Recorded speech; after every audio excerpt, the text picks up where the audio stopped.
Keep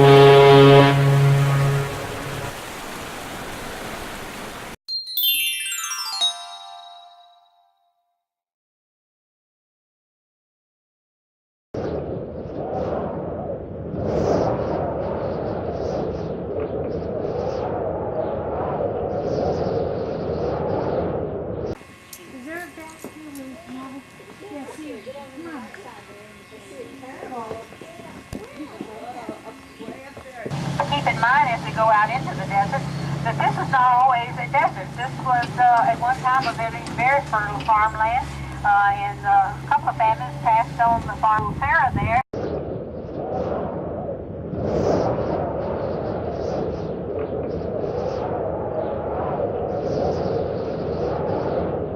Once had a camel out here, but Sarah had a nasty disposition, so nasty that she liked to, if you want to take a picture with her, she'd get near you and she'd either dip you or she would spit on you, so that was a little uncomfortable. So Sarah stayed here about a year, and so she had to go back to the zoo. But I may suppose it gets to Maine in the winter, she's probably much happier then than she would be out here alone.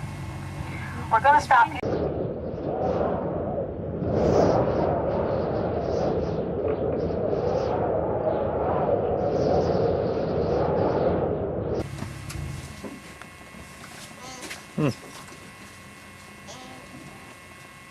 Imagine that.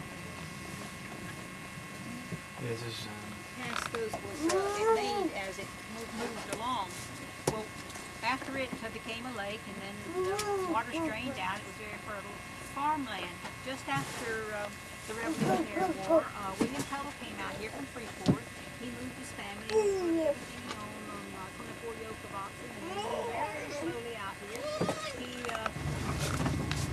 apparently with the rain moving through this area, branches that have been covered by sand in the past, they're reaching down, picking up the moisture and the nutrients out of the soil, and that's what that tree is living on. It's doing quite well. There's quite a bit of new growth there, and seems to be doing quite well.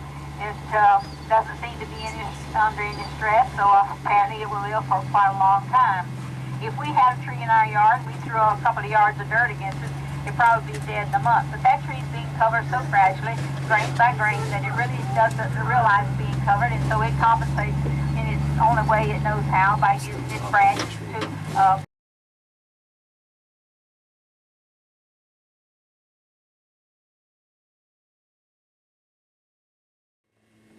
that's about right, because they say the forest, the sand is moving at about a foot a year. So, depending on how much you can see there's a chunk of it too. Now it looks like a forest. But, as I say, the geologists come out here fairly often and do things. They take tests, and one of the things they did here a while back was people what's under their property, and for the most part, they don't intend to let their property get like this. They want to continue to have a home.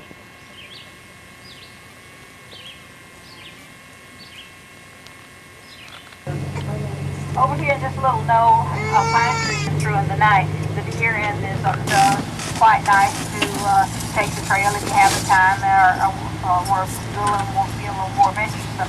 As you come along up here, you see these fir trees. You see just how a little bit of the topsoil along there on the left. These trees are reaching down to just that little bit of topsoil. They're reaching down a little bit further, pulling up the moisture and the nutrients out of the sand, and that's what they're living on. They're doing quite well there. Here's another stand of little trees in there that really look good.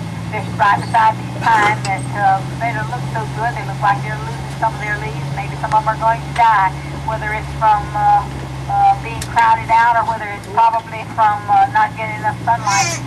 Pink lady slippers, they did not a foot high, so those are going along with erosion was caused last spring.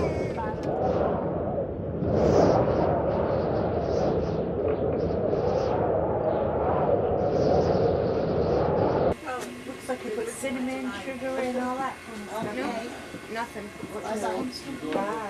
The only thing we add is a little bit of powdered glue. And like, what we're gonna do is we're gonna put.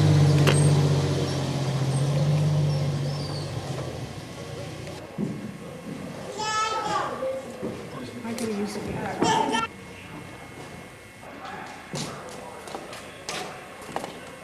Wi-Fi is a good one.